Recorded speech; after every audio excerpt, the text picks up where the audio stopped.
The limbs of the flesh tore itself from within, not by blade nor flame nor beast, but by the echo of a question thundered into the marrow of every particle of space, a question not made of sound, but of the breath that speaks galaxies into ignition and silence into collapse. Each star pulsed once, inverted its heat, and listened. Why the body? The question wasn't asked in words. It was asked in bone, in sinew, in the copper blood singing as it spun through capillaries like fire laced with yearning. The air tasted of melted stone and wept psalms through the cracks of shattered thought. Every word of Torah once spoken was now ripped from parchment and inked upon the skin of the resurrected with lightning. Not metaphor. The Awtsmoos revealed itself not from above nor within, but from the very edge of reality's last breath, peeling back the veil of thought with a scream of being so raw it reversed entropy and burned time into stillness. Yosef stood barefoot upon the ash of galaxies. His soles hummed with the secrets of atoms who remembered their creator.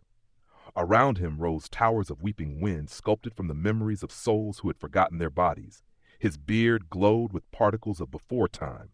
The light did not illuminate. It devoured the concept of darkness.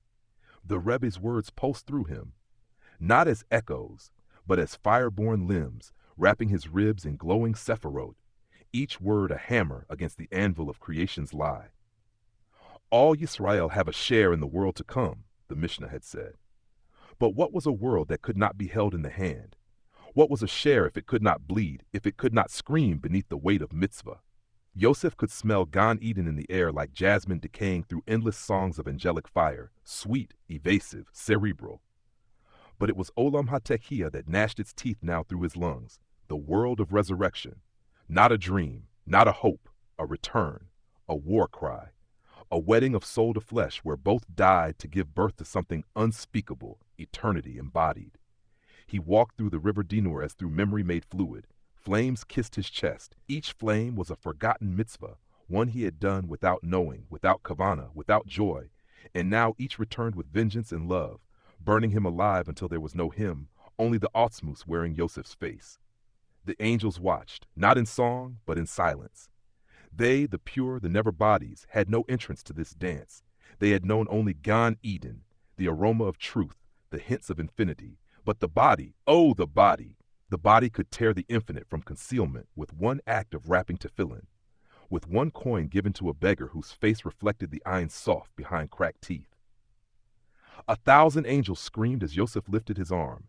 It was no longer a limb. It was the Ratzon of Awtsmoos, unfiltered, the will not to be understood, the will to be present, the will to descend and ascend simultaneously, violating the laws of dimension and doctrine. Gan Eden was antechamber, waiting room, whispers.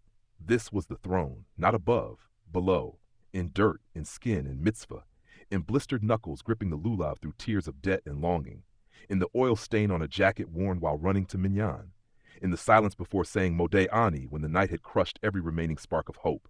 Yosef heard a cry, not his, the cry of the Awtsmoos itself, a joy so intense it ruptured joy, a pain so vast it birthed galaxies as apology.